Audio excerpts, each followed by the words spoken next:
For the last 10 years, most of the claim for man-caused global warming comes from what is known as the hockey stick curve, where you see small variations in temperature over thousands of years, and then when we get to the latter part of the 20th century, all of a sudden it starts to skyrocket.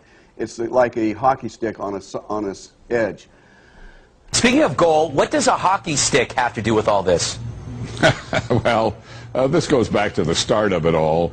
A professor at an American university named Michael Mann created a graph of temperatures through millennium flatlining and then shooting up at the end, the shape of a hockey stick. And the UN panel said, "Ooh, love that." Yeah. And they kind of made it their Bible, and it became the cornerstone of their whole campaign.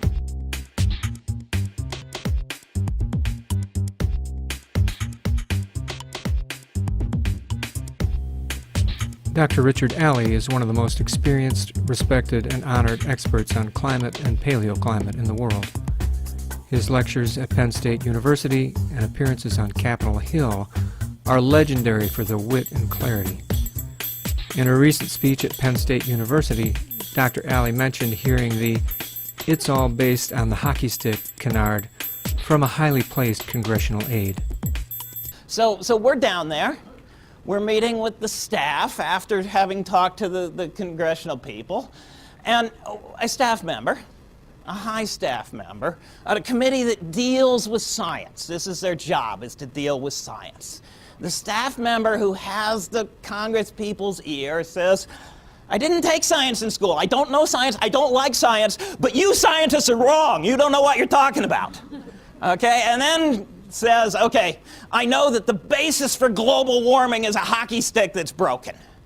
Okay, now this is, the basis for global warming is physics. It's physics been known for more than a century. It's physics that was really worked out by the Air Force. And the Air Force was not doing global warming.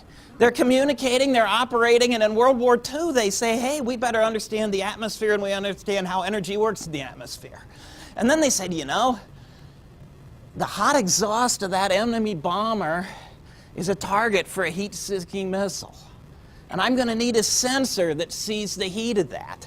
And if I make that sensor look in a wavelength where water vapor or CO2 are active, I can't see it because they're in the way.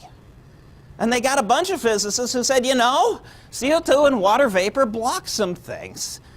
And they stop energy from moving around. And once they and the Navy and Ford and some scientists from academia said, you know, if it's blocking energy from a hot enemy bomber, it's blocking energy from the Earth too. That probably means something.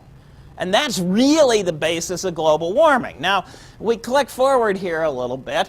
If you sit on a satellite and look down in one wavelength, you have the water vapor loop that you see on TV on the weather forecast. That's part of the greenhouse effect.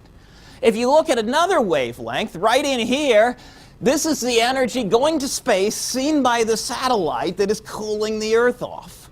And this is the energy that CO2 is blocking. It's blocking some other at other wavelengths as well. But it's observed fact. Now, in fact, there's two curves on here, and I'm going to walk you through them briefly. Click once. This is what CO2 is blocking that is not cooling the planet. And over a bit more than a decade, this is how much more is being blocked in the next slide. And if we raise CO2 more, this is how much more can be blocked in the next slide. And so click one more, there you go. Okay? What it's blocking, how much more it's blocking, how much more it could block. It's not correlations, it's not hockey sticks, it's physics.